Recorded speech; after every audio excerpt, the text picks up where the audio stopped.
अपने घोड़े पर शान से बैठा हुआ था। चारों तरफ तातारी फौज की सफे खड़ी थी। सबसे आगे हलाकू खान का घोड़ा था। हलाकू खान के सामने कैदी मुसलमान की 3 सफे खड़ी की गई थी, जिनको आज हलाकू खान ने अपने हुक्म पर कत्ल होते देखना था। फिर वो जालिम बोला, इनके सर कलम कर दो। और जलाद ने लोगों के सर काटने शुरू कर दिए। पहली सिफ में एक की गर्दन गई, दूसरे की गर्दन गई, तीसरे चौथे की। पहली सिफ में एक बेकसूर बूढ़ा गरीब कैदी जो कि अपने घर का वाहिद कफील भी खड़ा था, वो मौत के डर की वजह से दूसरी सिफ में चला गया। पहली सिफ का मुकम्मल सफाया हो गया। हलाकू खान की नजरों ने उस बूढ़े को देख लिया था कि वो मौत के खौफ से अपनी पहली सिफ छोड़कर दूसरी सिफ में चला गया था। हलाकू खान घोड़े पर बैठा हुआ हाथ में ताकतवर गज लिए उछाल कर इससे खेल रहा था और मुसलमानों के कत्ल का मंजर देखकर इस खेल से खुद को खुश कर रहा था। जल्लादों ने दूसरी सफ पर तलवार के वार शुरू किए।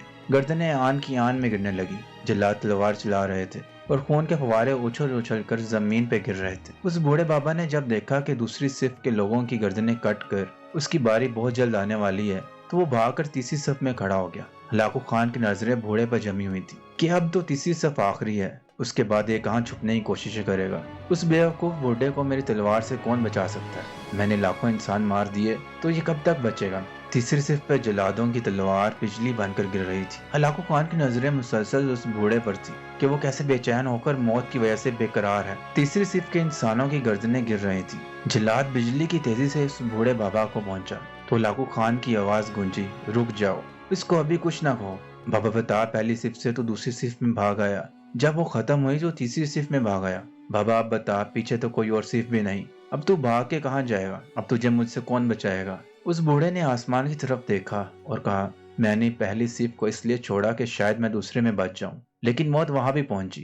फिर मैंने दूसरी सिफ को छोड़ दिया कि शायद तीसरी में बच जाऊं। हलाकू ने गर्ज को हाथ में चालते हुए कहा, बाबा कैसी हाम ख्याली है, ये कैसी बहकी बातें कर रहे हो? भला तुम्हें मेरी तलवार से कोई भी बचा सकता है? बूढ़े मुसलमान ने जमीन और आसमान की हर चीज के मालिक उस वाहिद लाशरीक रब पर बे इंतहा यकीन के साथ कहा, वो ऊपर वाली जात अगर चाहे तो कुछ भी हो सकता है, और अगर वो चाहे तो मुझे तुझसे बचा सकता है। कैसे बचा सकता है? हलाकू खान ने इतने तकब्बुर में आकर कहा कि इसके हाथ से गर्ज गिर पड़ा। हलाकू खान चाबक दस्त होशियार जंगजू और चालाक इंसान था। हलाकू खान ने घोड़े के ऊपर बैठे बैठे गिरे हुए गर्ज को उठाने के लिए खुद को झुकाया कि जमीन पर गिरने से पहले वो इसे हवा में ही पकड़ ले। इसी कोशिशों में हलाकू खान का एक पांव रकाब से निकला और वो अपने घोड़े से नीचे आ पड़ा, जबकि दूसरा पांव रकाब में ही फंस कर रह गया। हलाकू खान का घोड़ा इतना डर गया कि वो भाग निकला। हलाकू ने खुद को बचाने की बड़ी कोशिशें की। लश्कर भी हरकत में आ गया, लेकिन घोड़ा इतना ताकतवर था कि किसी के काबू में न आया। वो हलाकू को पत्थरों में घसीट घसीट कर भागता रहा,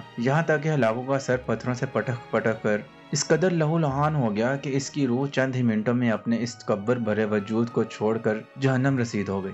लश्कर ने जब बेइंतहा कोशिशों के बाद हलाकू खान के ताकतवर घोड़े को काबू किया, तो इस वक्त तक इसका सर बुरे तरीके से कुचला जा चुका था। हलाकू का लश्कर इस बूढ़े बुजुर्ग से इतना खौफजदा हो गया कि लश्कर ने इसे जानबूझकर नजरअंदाज कर दिया और वो बाबा बड़े आराम और सुकून से पैदल ही अपने घर की तरफ चल पड़ा। मजलूम की यहाँ से डरो, क्योंकि जब वो अल्लाह से रजू करता है तो कबूलियत बहुत दूर से इसका इस्तकबाल करने आती है। दोस्तों, अगर आपको ये वीडियो अच्छी लगी हो तो इसको लाइक कीजिएगा और हमारे चैनल को ज़रूर सब्सक्राइब करें।